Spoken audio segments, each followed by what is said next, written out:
Bapak Ibu yang kami muliakan, sekarang kita menceritakan tentang proses kehancuran alam semesta.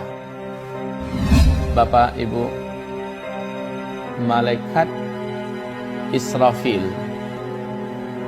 ketika mengetahui bahwa Nabi Muhammad sudah diutus, pangkal terompet itu sudah dimasukkan ke dalam mulutnya.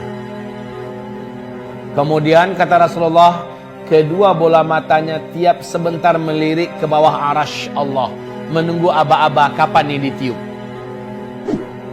Ternyata saat dia dapat instruksi untuk ditiup, langsunglah dia meniup. Akibat tiupannya ini, kata Rasulullah SAW, seluruh sendi-sendi alam semesta hancur, sehingga seluruh alam semesta menjadi lemah. Langit menjadi lemah, bumi menjadi lemah, matahari menjadi lemah, bintang-bintang dan seluruh tata surya menjadi lemah. Lalu mereka akan bertabrakan antara satu dengan yang lain. Kaum muslimin yang kami muliakan, kondisi ini menjadikan beberapa pemandangan berikut ini pasti akan disaksikan oleh orang yang hidup ketika itu. Maka Nabi mengatakan, seburuk-buruk orang yang pernah hidup di bumi adalah orang yang nanti langsung menyaksikan kejadian kiamat. Apa yang terjadi? Lihat di dalam Al-Quran, Allah berfirman di surat Al-Haqqah, surat yang ke-69 di ayat 13 sampai 14. فَإِذَا نُفِخَ فِي الصُّورِ نَفْخَةٌ وَاحِدَةٌ وَحُمِلَتِ الْأَرْضُ وَالْجِبَالُ فَدُكَّتَا دَكَّةً وَاحِدَةً.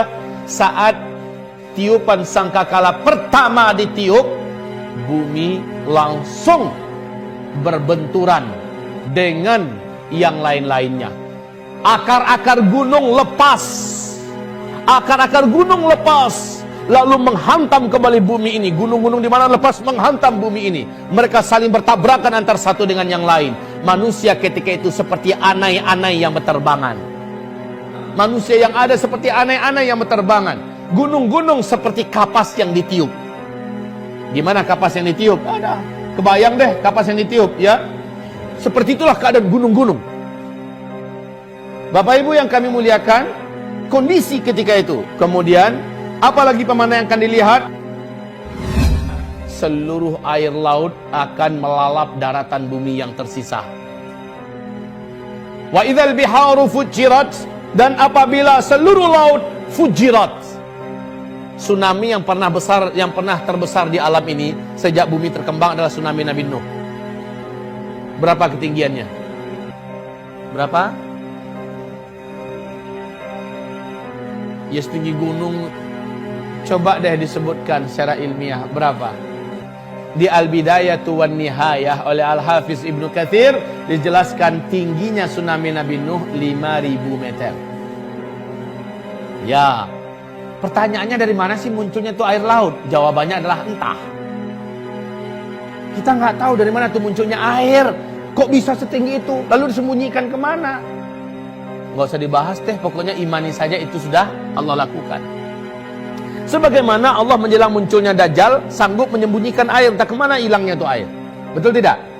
Sampai-sampai air tidak ada yang turun dari langit. Air yang ada di daratan bumi mengering di mana-mana. Dan sekarang sudah mulai menunjukkan ada indikasi ke arah itu. Nah Bapak Ibu, Allah Maha Kuasa. Baik, air laut saat itu tumpah. Mau lari kemana?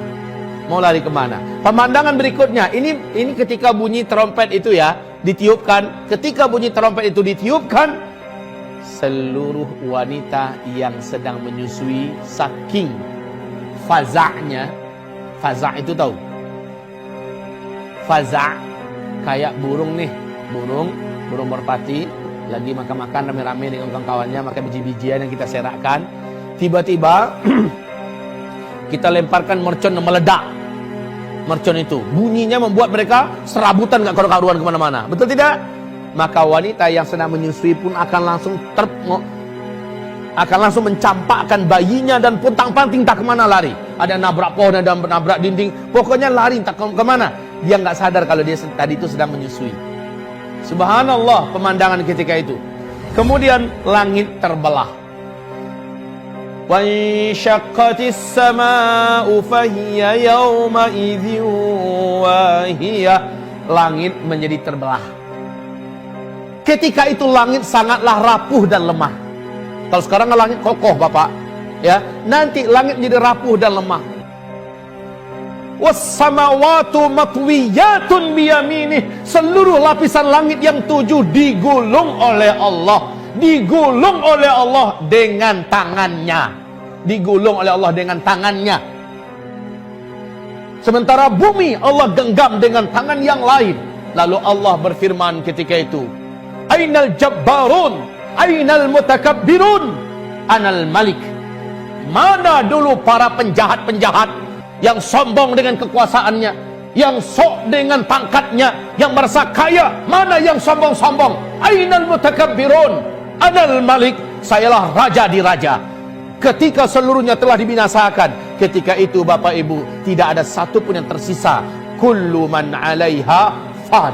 Seluruh yang ada di alam semesta ini Allah jadikan fana. Wa yabqa wajhu rabbika dzul jalal wal ikram. Yang abadi hanya satu saja, Allah Azza wa Jalla. Ada makhluk yang masih hidup ketika itu? Ada. Siapa makhluk yang masih hidup? 1, malaikat maut, ini masih hidup. 2, iblis masih hidup. 3, malaikat Israfil masih hidup. Hai malaikat maut,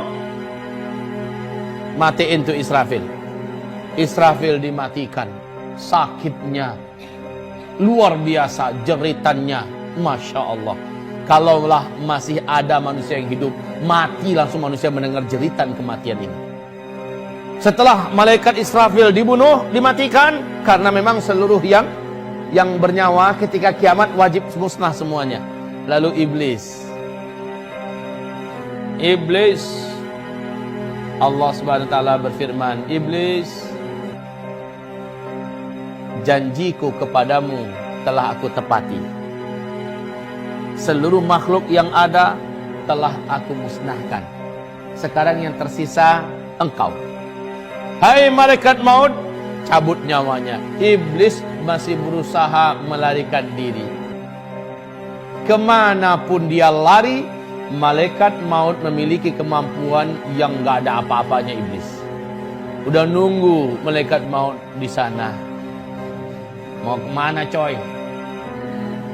Kemana saja lari, ditunggu, akhirnya dicabut. Begitu juga kata Rasulullah, jeritan kematian iblis ini sangat mengerikan. Selanjutnya, Allah lah yang mematikan malaikat maut. Allah lah yang mematikan malaikat maut. Ketika Allah matikan malaikat maut, apa jeritan malaikat maut? Berkata, aduhai kiranya begini berat kematian itu, begini menyakitkannya. Kalau aku tahu, pasti aku akan berlembut-lembut dulu dalam. Ya, sakit Pak. Malaikat maut pun yang sebenarnya begitu perkasa, tidak ada makhluk yang lebih perkasa melainkan malaikat maut. Semuanya mampus di tangan malaikat maut. Ya. Sekarang malaikat maut dimatiin tuh oleh Allah Subhanahu wa taala. Selesai. Apa kata Rasulullah sallallahu alaihi wasallam? Bumi, langit dan semua isinya telah tidak ada. Senyap, senyap, senyap, senyap. Berapa lama? Arba'in ma bainan nafkhatain, antara dua tiupan. Tiupan pertama dengan tiupan kedua ada masa arba'un. Ada masa, kata Rasulullah, arba'un. Apa arti arba'un? 40. Qal Rasulullah SAW berkata, arba'una yawman. Qala abait. Qala arba'una syahran. Qala abait. Qala arba'una sanatan. Qala abait. Enggak tahu 40 hari kah, 40 minggu kah, 40 bulan kah, 40 tahun kah, enggak tahu. Pokoknya 40, informasinya gitu, kata Rasulullah sallallahu alaihi wasallam. Qal thumma yunazzilullahu minas sama'i ma'an. Makhluk yang paling pertama Allah ciptakan adalah siapa? Yang pertama sekali Allah ciptakan adalah malaikat Israfil.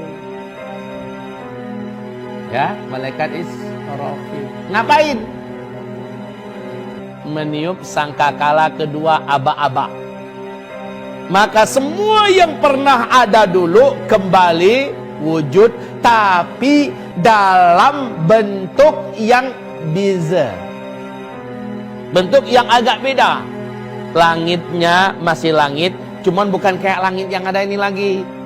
Buminya masih bumi, tapi bukan lagi bumi yang ini.